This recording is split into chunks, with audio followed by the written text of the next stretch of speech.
We have started an exciting event this March at the bookstore. It's called March for Mental Health. It's a 4-week segment for each featuring a different individual that's either written a book or has got, what is the word I'm looking for? I'm sorry. Has a presentation for you all. So our first speaker tonight is Rev Bobbi Patterson. You may remember her. She was on Conversations with the Priest about a month ago. We're really happy to have her back. Thank you for joining us, Bobbi. Pleasure. Bobbi is, she's on the faculty at Emory University. She's the university chaplain and dean of students. She has written a book called Building Resilience Through Contemplative Practice. And I wanted her to talk about the book with us tonight because I think it's so important. She wrote it, it was published back in 2019. And resilience really has changed our idea of resilience and what we believe it to be. So thank you, Bobbi. I don't know, do you want to do an opening prayer before we start? Oh, sure.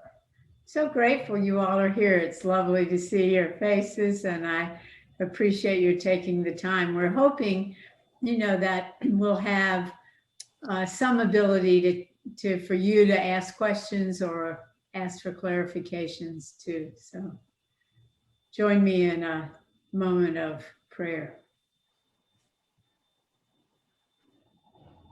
Gracious God, who grounds us in the ordinary life we live, with the ups and downs you also know. Call our bodies to a sense of stillness and openness in you. Weave the love of your heart through ours and teach us resilience for transformation at the smallest and largest levels. In Jesus' name, amen. Thank you so much, Bobbi. So I wanted to know what brought you to write this book? Oh, thank you. Yeah. It's a funny, the issue of resilience, I just couldn't help but think about us a year ago now. And there's a couple of places I've seen over the last couple of days, talks about where we were last year, and now it's been a year anniversary. Emory's dean for the college gave one of those talks. And resilience was something in my own experience which had a lot to do with community engaged ministries. I trained for outreach ministries, actually. But in my experience of doing that work, but in my ordinary life, I kept hearing a story that we would all kind of have resilience if we just gave ourselves to the kind of commitment that a steady, working, never giving up mentality would provide, that's what resilience would be. And I kept experiencing in my life that it really wasn't so. I kept trying to build up that sense of what I heard as a kid with John F. Kennedy, that beautiful phrase of his, ask not what your country can do for you, ask what you can do for your country. And we knew the story of the PT 109. He never gave up. And I thought resilience was something like that the resilience COVID demanded of us last March was somehow the same single source of resilience that this March is asking of us. But I knew, and I would bet in your experience, that's not true.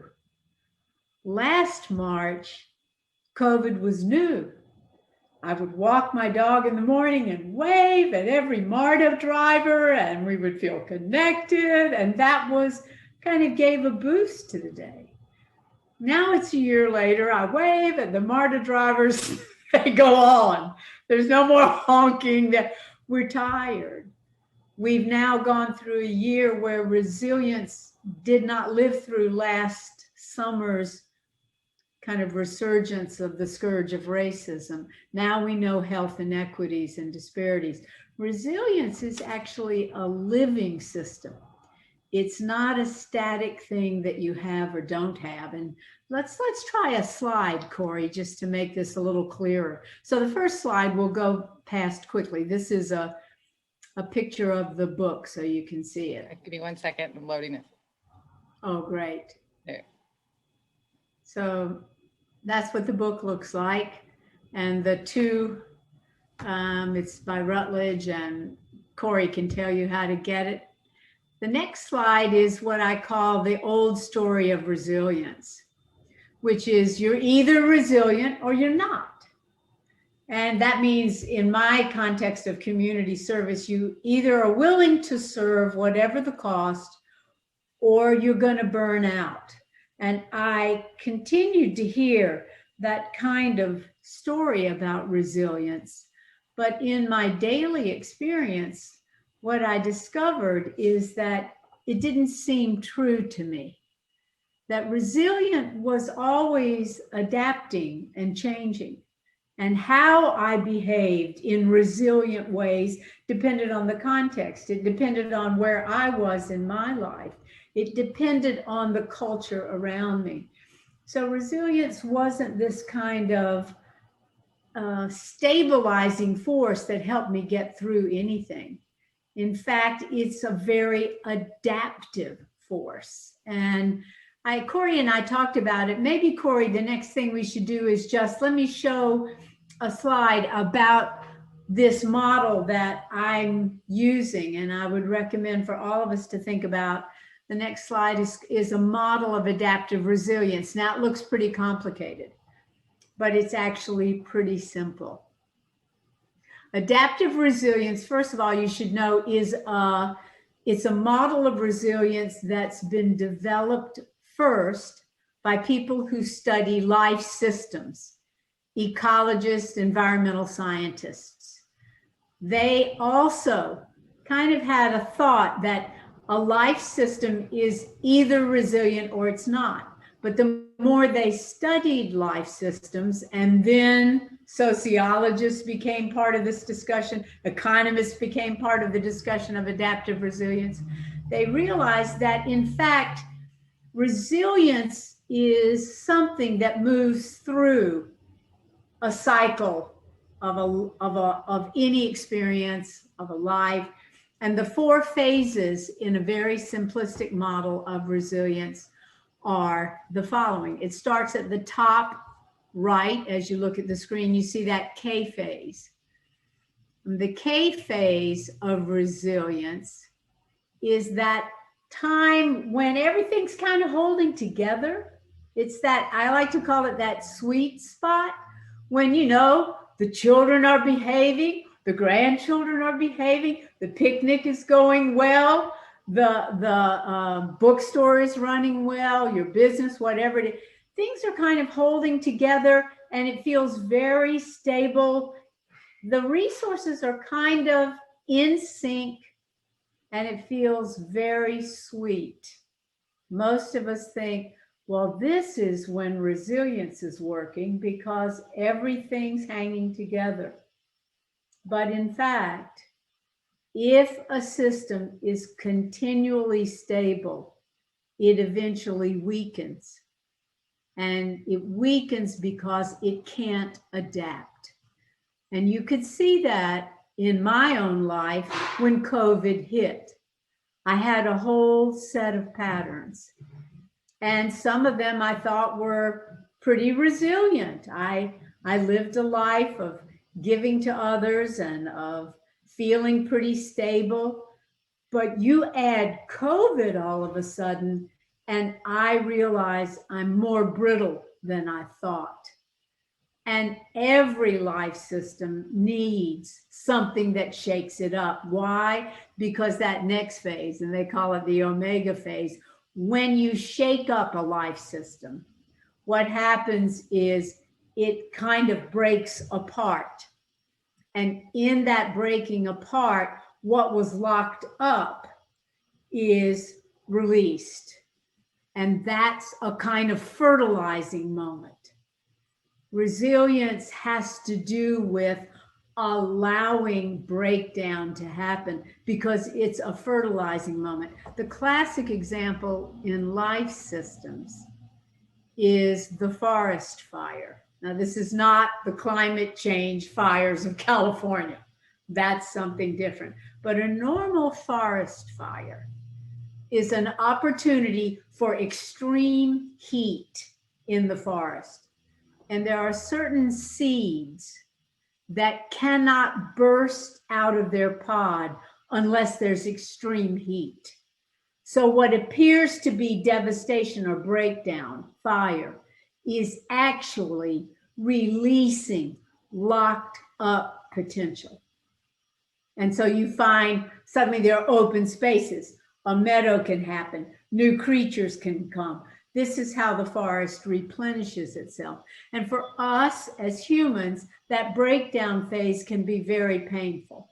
It can feel really rotten.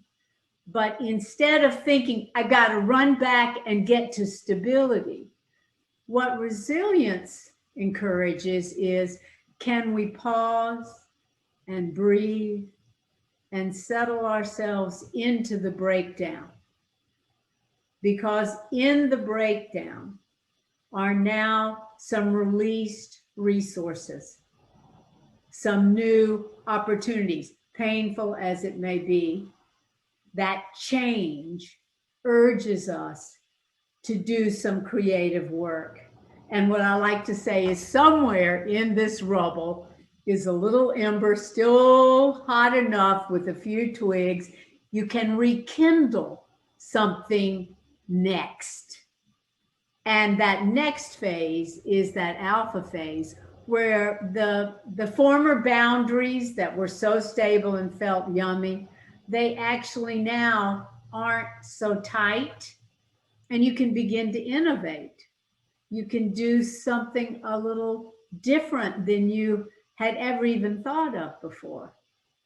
You can begin to consider meeting friends in the backyard, even if you don't have a porch, or you can take more walks. Or in Decatur, where I live, everybody started biking. You could begin to innovate how you spend your day. And that leads to a growth in a system, which means that you actually exploit opportunities that you didn't even consider before. So bike riding is one, but another exploitation or growth is what we're doing tonight. We're on this thing called Zoom. And now some of us are living more of our life on Zoom than we wish. But we're able to bring in resources we hadn't considered before. Remember how all of a sudden everyone turned into a seamstress, including my neighbor who does internal medicine at Grady. She got COVID early on, and what did she do while she was so sick? She started hand sewing masks for all the neighborhood. So she exploited that time. And then a life system will get back. We got kind of stable again. But at each phase, resilience is actually the stuff that helps us mediate this constant life flow where things are stable and then they're not stable. Because ain't that how life goes? It's I like to say like a Frisbee. Resilience is if you had balls on a Frisbee, they're going to move around. Change is going to happen. But resilience kind of helps mediate or soften or arbitrate the shock of the change. And resilience is something that helps us reduce our reactivity when change happens. So resilience is constantly new because resilience emerges out of change.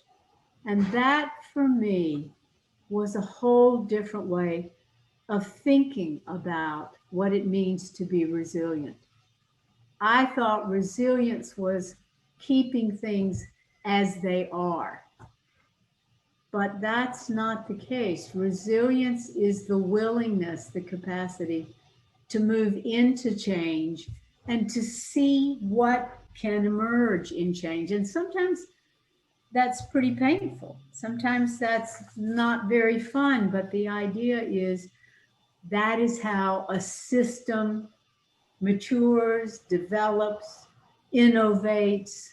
That's the different story of resilience. And I don't know if people have a question, or Cory, you may have a comment. So I have a comment. Thank you, Bobbi. I, like you, thought resilience was just powering through everyday life. And it wasn't until COVID hit that I realized that I couldn't power through any longer. So I want to know, and I think maybe other people would want to know, what are some, when we're in that moment where things break, they come apart, what can we do at that time to start practicing, to gain control of our resilience, to build it? That's my question. Yeah, and I'm going to just play with that language, Cory, that we're never going to get control of resilience.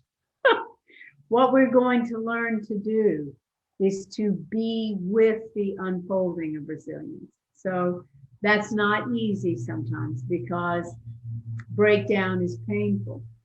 But the first thing I like to say is, when you see whether it's a small collapse or a bigger collapse happening, breathe. Just pause a minute and breathe. And let yourself be in the moment of, okay, this is not what I'd expected. This is not what I'm looking for. Just be present to it. Sharon Salzberg is a great contemplative teacher. She teaches all kinds of things. Sharon Salzberg has a wonderful phrase: exercise your letting go muscle. Exercise your letting go muscle. And that, I think, for me was a really powerful idea, to kind of let myself know that I don't have to play heroics. I can pause and just sense what is really happening now, and then move into it after that.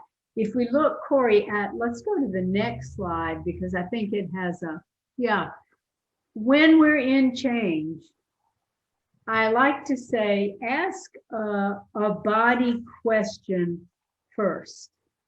Not so much a thinking question, but a kind of, wow, my stomach just took a deep dive.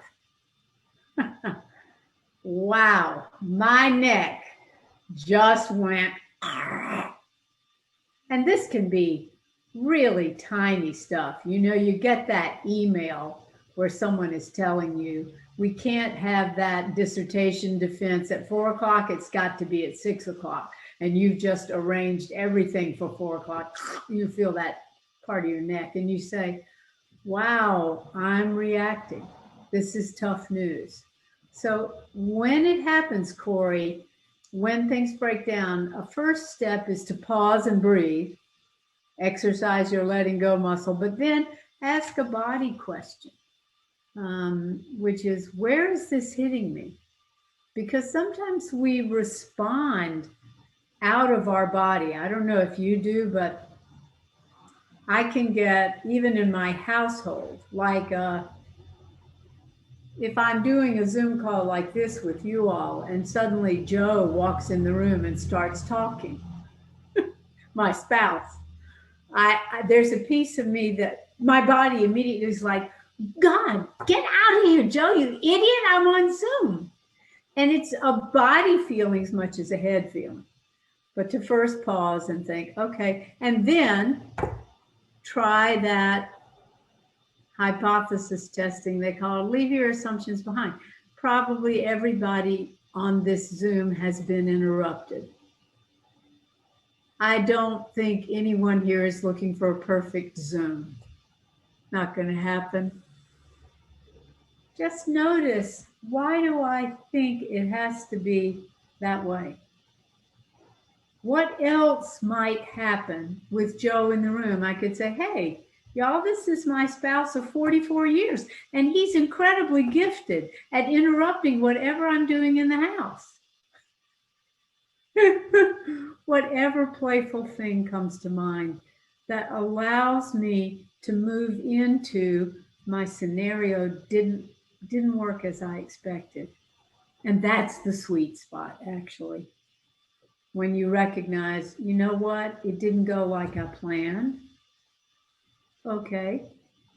Resilience says, let's try. Let's see what's in here. And sometimes it's very small, sometimes it's bigger.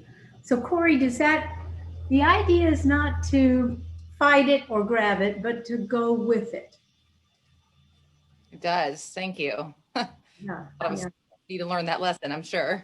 Well, I think the other thing we've learned about resilience is that you learn the lesson over and over. You're not exactly repeating the same lesson because you do get better at pausing, breathing, noticing where your body is. And there are lots of ways in which resilience helps us recognize that it's actually not all up to us every moment we're living through.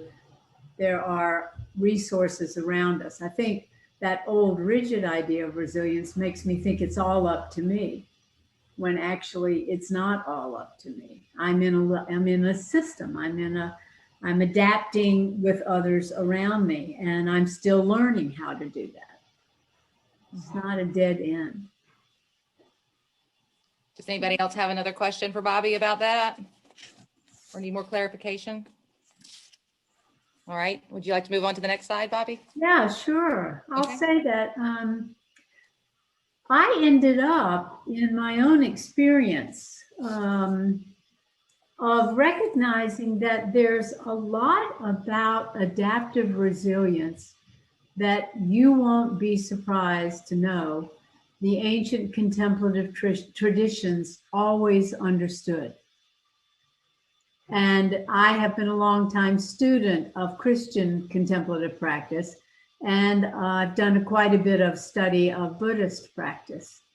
And I began to recognize in adaptive resilience that there was a whole lot of overlap about the way a system adapts and its ongoing change, that I could overhear a contemplative kind of pattern, because the contemplative traditions and Christianity too, one of the very first premises you learn is that change is happening all the time.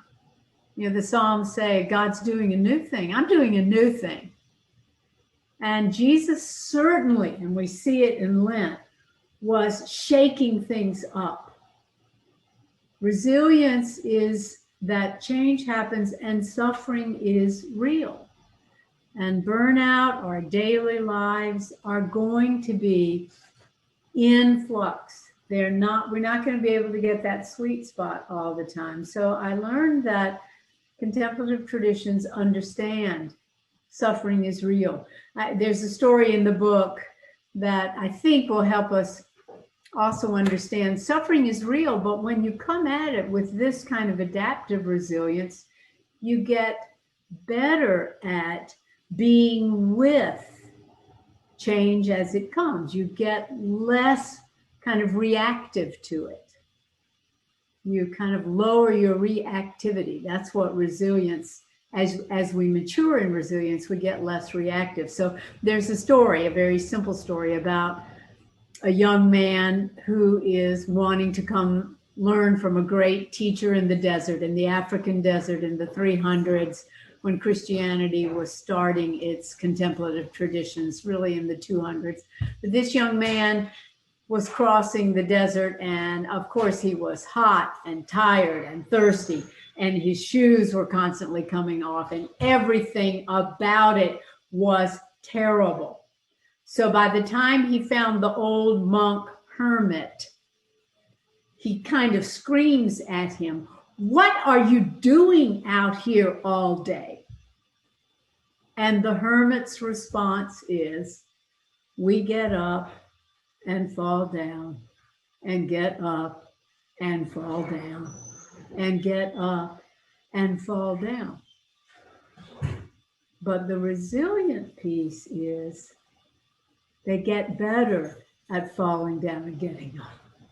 It's not so disturbing. It doesn't do to them what it did for this young man who wasn't used to it, who hadn't opened up to the change. And the desert life was hard, very hard. And so much of our daily life can be very hard, whether it's a small little detail, and COVID has made so many things hard. Grocery shopping, everything takes an extra step. If you're poor and don't have funds for heat, COVID is changing your life. But actually, the more we've lived into COVID, the more we've had to be with that suffering, and we can get more resilient in it. We can learn how to be with it a little bit better, a little bit more fully, without so much reactivity.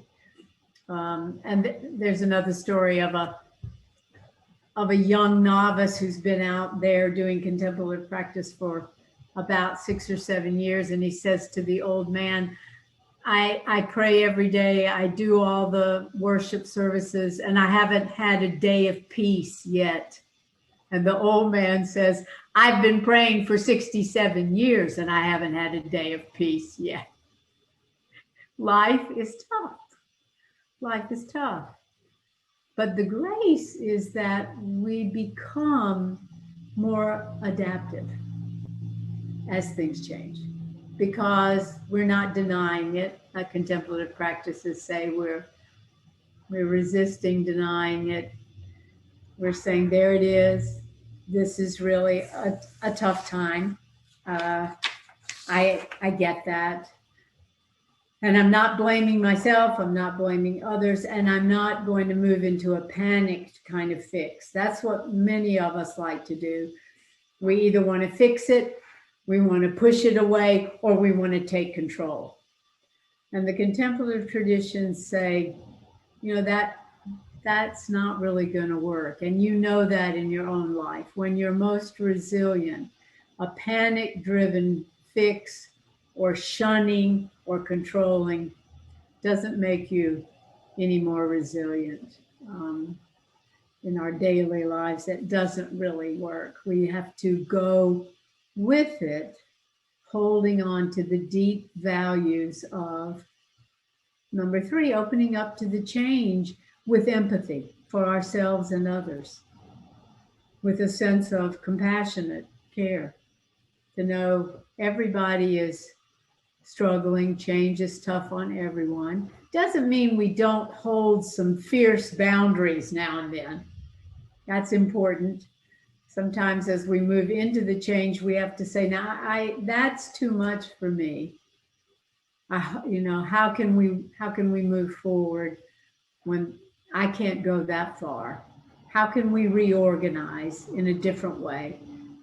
And if we do this over time, the contemplative traditions say we can reduce our reactivity. So Cory, I guess one thing I'd say is it's really, really useful to have a group of people that know how you're trying to build resilience and can kind of join with you in the conversation of, maybe in your office space, in your family.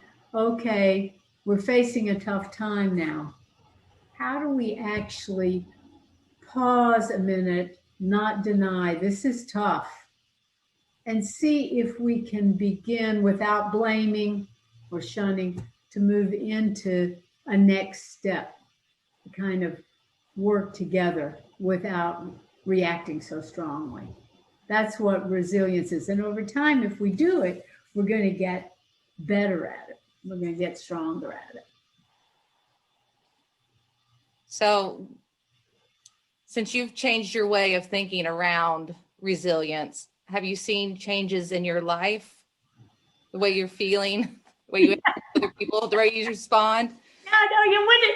I'd love to say, wow, once I spent, the three years writing this book, it all got better.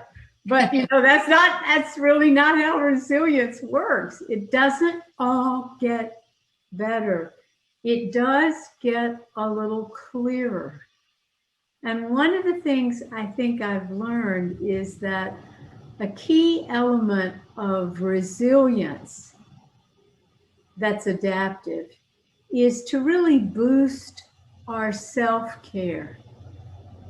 For many of us in COVID, that's been hard to do because some of the things we did for self-care, we couldn't do anymore.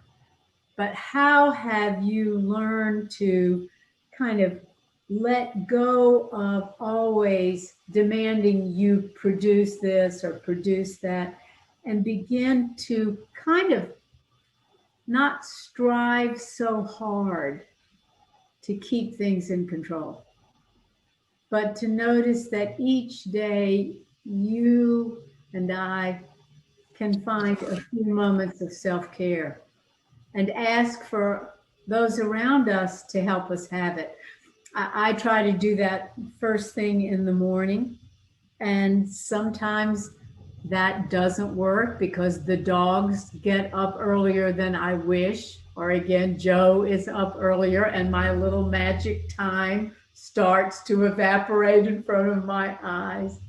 And actually the resilience space in that moment is to say, hey, I'm just needing a little time for my own self-care. If it's not an emergency, can I just have another 10 minutes of space for myself? And that can really help me become more kind of adaptive for the rest of the day. So that self-care piece, I think, is really such an important step so that I'm not bootstrapping myself all the time, if that word resonates with you. That's one thing I've learned to do, to kind of value a sense of self-care, and to really ask for that so I'm not striving so hard.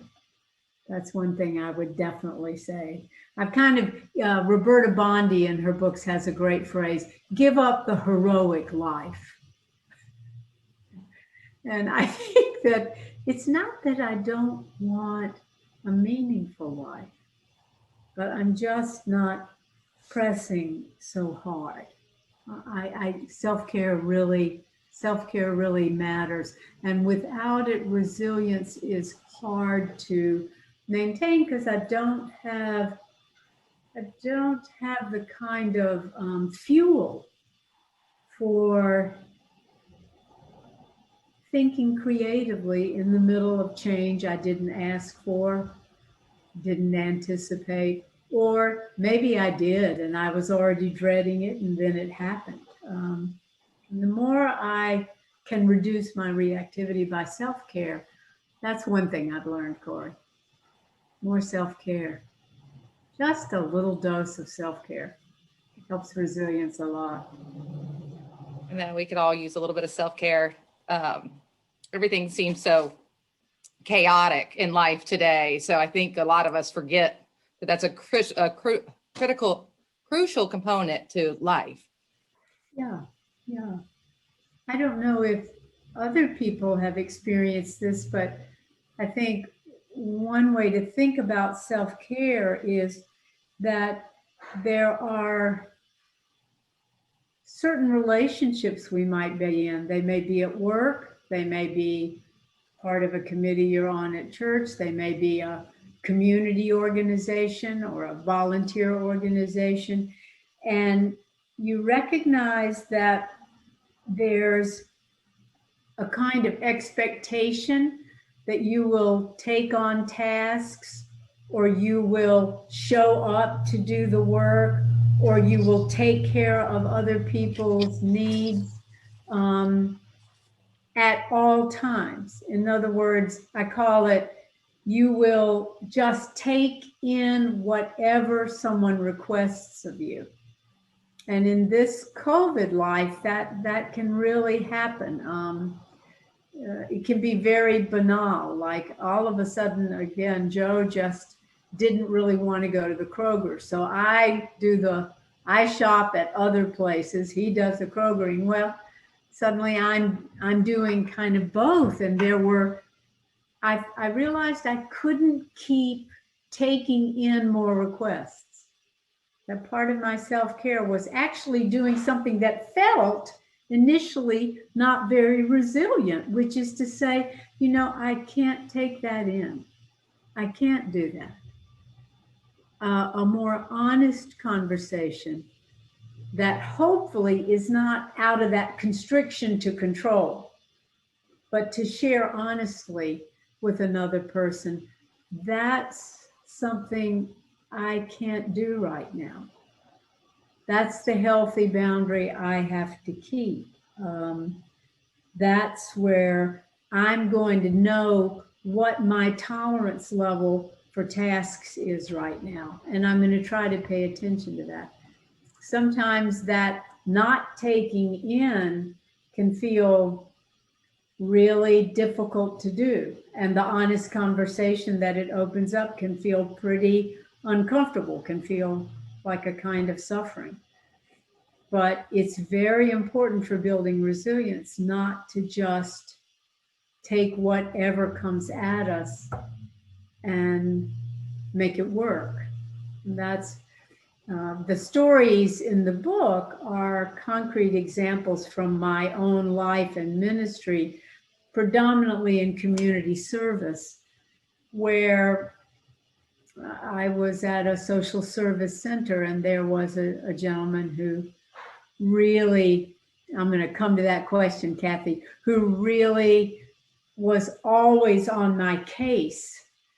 And I kept trying to take in whatever he gave me, just kept trying to be good because, Kathy, I felt guilty about holding a kind of healthy boundary, a kind of self-care boundary. And especially since my role in this job was a social worker, this was a man in the community. And he kept testing me, pushing me and demanding more until one day, with the encouragement of my boss, I just blew a gasket. That's not the best way to build resilience. But I was real with him. I was a real person and said, no, I can't take in anymore. We have to figure something else out. I can't keep taking it in. And that moment for me was not only a moment of developing a much deeper relationship with him. I think he was kind of testing me the whole time. Is she ever going to quit play acting the social worker with me and be a real person that I can relate to? Because real people need healthy boundaries.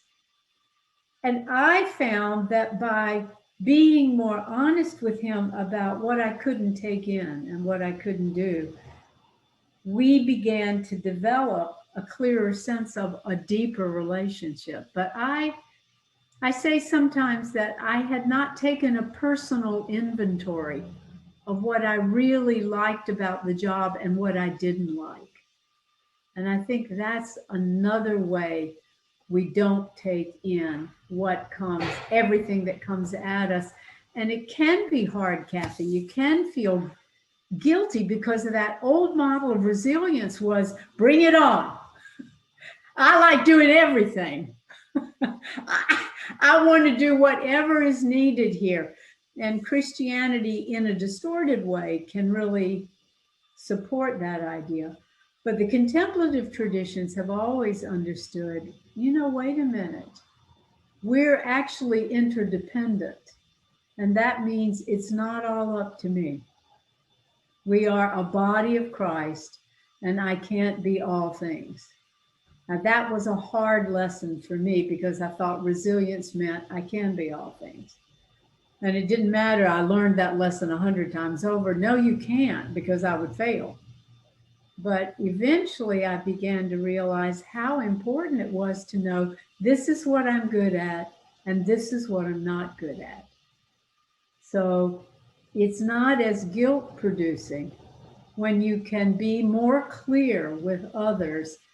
You know, I'm really not a person who likes to organize the sizes of clothes for the thrift store. That's not what I'm very good at. That's tedious to me. And to be more honest about that, that's more resilient for me. Or I am not the person who wants to be in charge of setting the topics for the Bible study, or making sure all the food is packed for the trip to the beach. What is it that I don't really, I'm not wanting to do? And to be clear about that, to know my limits, to not take in everything, because I don't have the energy for it. And that's really demeaning to our notion of the body of Christ, that it's all up to me, or that I have to take in. It's things are always changing.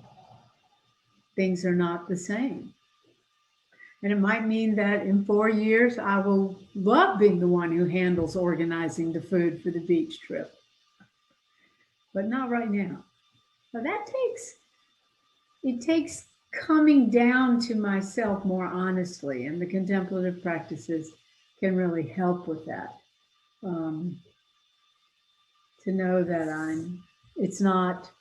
I don't have to pretend. That's definitely not what I'm called to do. So I think the guilt happens more when I'm trying to live into some idea of what it means to be resilient, instead of listening to my own experience of what it means to be resilient.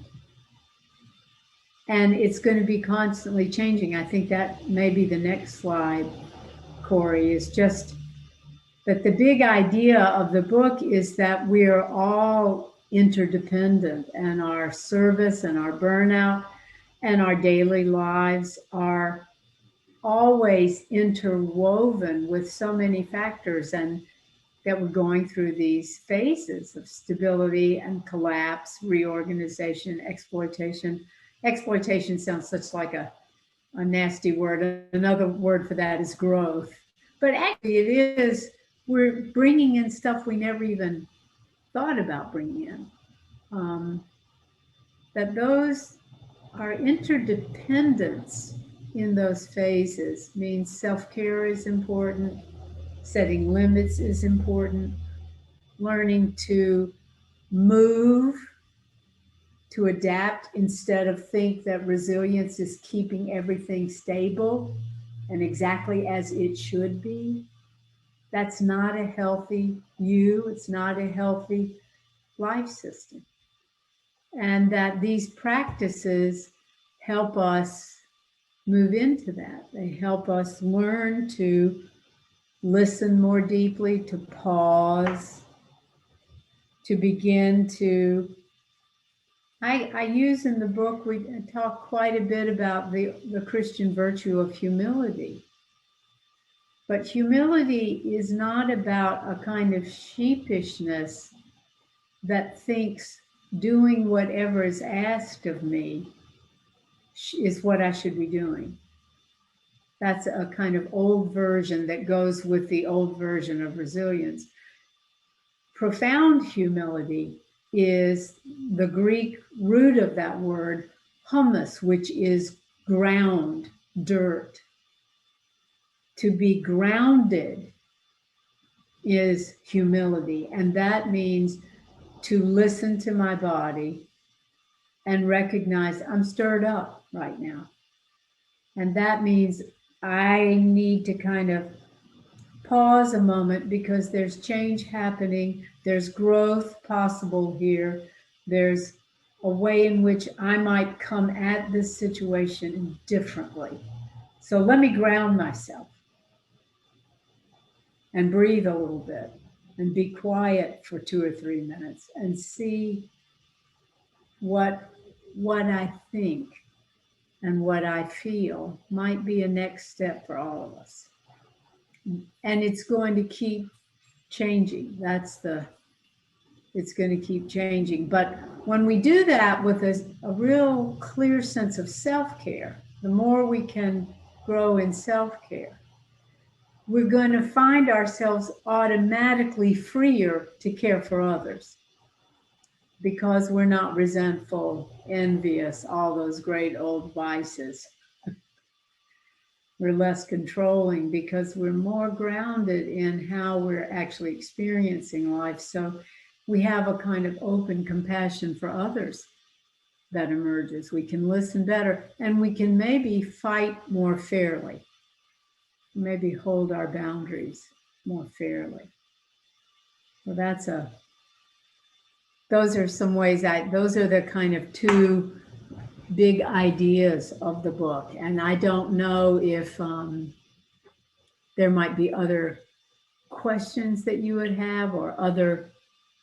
It can feel, the way we've been trained, very hard to let go to this kind of adaptive resilience, as it is a kind of letting go, because you can't really predict where it's going to go next. I mean, you're going to have to live into it. And that's realigning what you thought, rather than just kind of going into the same patterns you've always done, which is, it's tough. It's tough to do. Mary, do you have a question? No. Well, I do. Oh, good. I saw you were unmuted. And well, yeah. Going back to the part where you were talking about having trouble finding purpose in life, and then you were talking about self-care. Do you find that self-care helps you build or find more purpose to your life?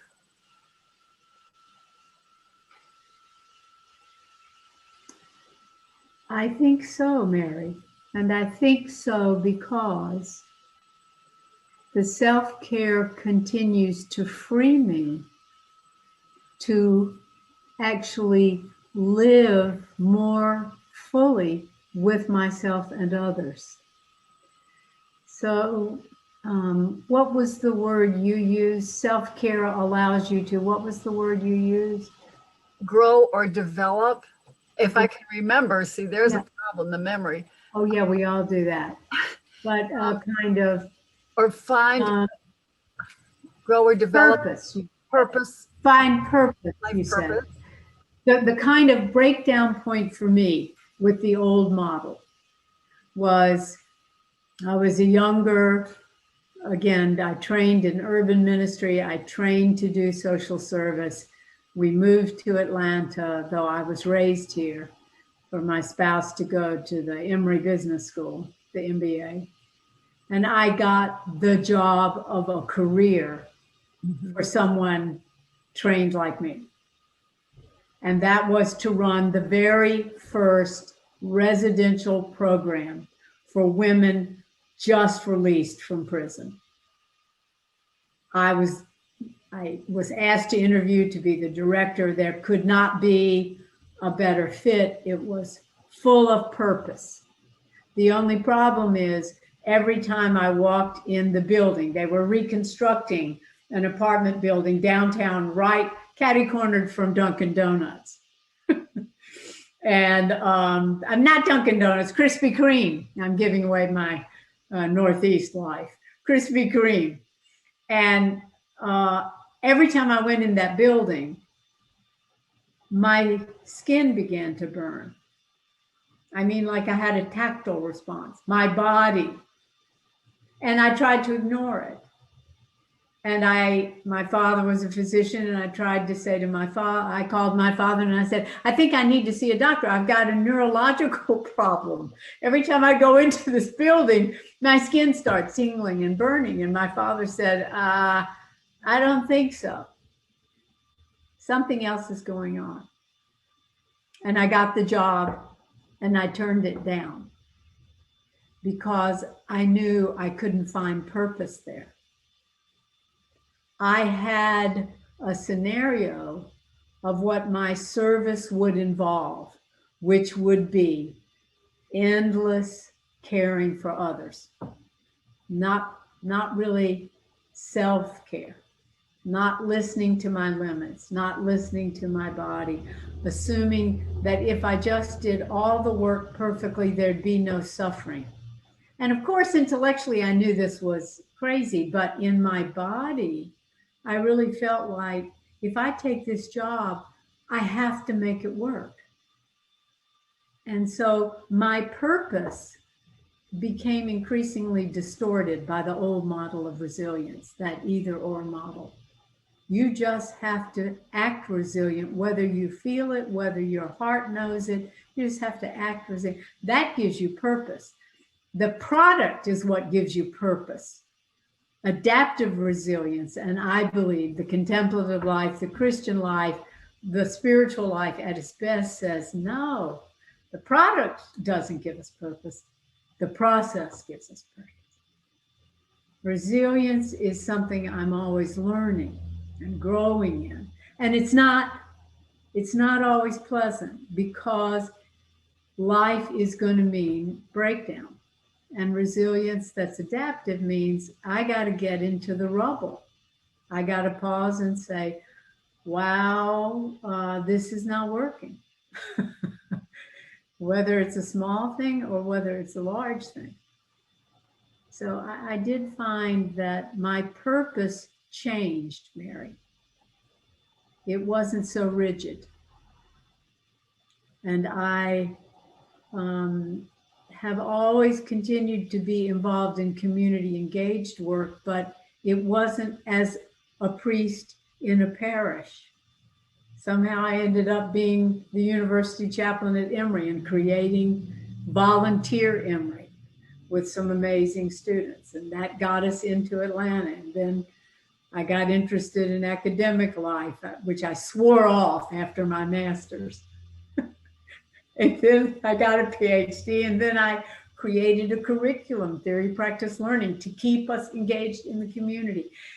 It changed, it adapted over my entire career. And I'm actually now, as of September 1, retired from Emory, but still involved. So yeah, the notion of purpose I've rewritten the script several times. And one vice president at Emory said to me 15 years ago, we know every 8 years, Bob, somehow you're going to change your job. And we didn't decide it, you just change your job. And that's because I just was trying to experience that deeper purpose. And I know all of you have done that with your children, with your work, with your volunteering. You know adaptive resilience. It's a creaturely element of us to adapt. That's what our evolutionary life does. It adapts. But there are ways in which our mind has kind of bought a story that doesn't fit, which says resilience is always holding on to stability. But that's not the case. Resilience is going into the instability when it's there and just learning to live with it, mediate through it, work some creativity in it, and fail sometimes. And I know, Cory, the time's getting short. Sometimes resilience is about really failing, and I've done plenty of that. And accepting ourselves when That's right. Yeah, and accepting that failure is part of it too. Mm-hmm. Failure is part of it too. It didn't work. And also sometimes it's incredibly painful failure, but that life systems do that too. Sometimes a section of the Everglades after a hurricane, it flips from fresh water to salt water.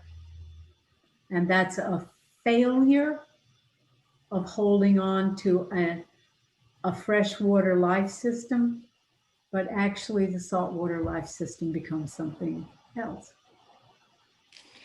Bobbi, you have, I think you have 2 more slides, but we Okay. only have I also. think they're just, yeah, let's look at them. I think one, they're maybe about the chapters of the book. Yeah, those are chapters, just so you can see. We talked a little bit about them. Everybody know we will have this PowerPoint presentation on Bobbi's page on the Cathedral Bookstore's webpage. Thank you so much. They get more complicated as the chapters go on. The scenarios get more complicated. How resilience works, adaptive resilience works, gets more complicated. But let me just, the next slide, I think it's there, Cory. Yeah, let me just name that these are 2 other books that are really good resources. One is this book, Resilience, the Science of Mastering Life's Greatest Challenges. I don't like the word mastering, but I would say adapting to. But these are basically scientists, and they are less interested in talking about the big idea model like adaptive resilience. They are talking about the kinds of factors that will start showing up when we're willing to adapt, when we're willing to go into the rubble. You'll find out, wow, I'm really frightened. Okay, stand here and face it. Or like, wow, I want to start reading Howard Thurman a little. I need a resilience role model. I'm going to read some of Thurman. Gosh, I'm not very emotionally flexible right now. I want it this way, and I feel like it's got to be this way. And this other book is written by an Episcopal priest called Building Resilience When There's No Going Back. Now that works with adaptive resilience perfectly. There's no going back. Changes happen. Resilience, but she is also more focused on, these are the skill sets, I would say. And my book also has a lot of exercises and contemplative tools and skills for you to develop and practice. And I hope they're fun. There's some drawing, there's some storytelling, and it feeds off of everyone from Teresa of Avila to the liberation theologians to Barbara Brown Taylor. So, but I thought you might want to see that's many books talk to us about here's the tools and skills, but I felt like I have those in the book, but I want people to kind of learn to let go of the old model, that resilience is being able to just, like General Patton, just kind of keep going through it. That's not really a resilience that will last, but it's about adapting. And I'm so grateful for all of you being here, and so hopeful that the book is useful to you, and deeply grateful for Oh, we're Cory. grateful that you came to join us again, Bobbi. Thank you so much for opening up this series with us. Does anybody else, before we say goodbye, have any questions for Bobbi? No? You've been great, and it's nice to see some names I know and faces I recognize, and may this vaccine time with all it's bringing provide another opportunity for building resilience. Yeah. Thank you, Bobbi. Yeah, my pleasure. Thank you. Great to see you all. Thank you, Bobbi. Thank you, everybody. Next week, we have Dean Kate Moorhead, who's going to lead a class to help assist us with our triage of thinking thoughts. So I hope you can join us. It's supposed to be really, really good. And I'm very excited about it. Thank you, Bobbi. Thank you, everybody, for being here. And I will hopefully see you next week. Thank you, Cory. Bye, everybody. Take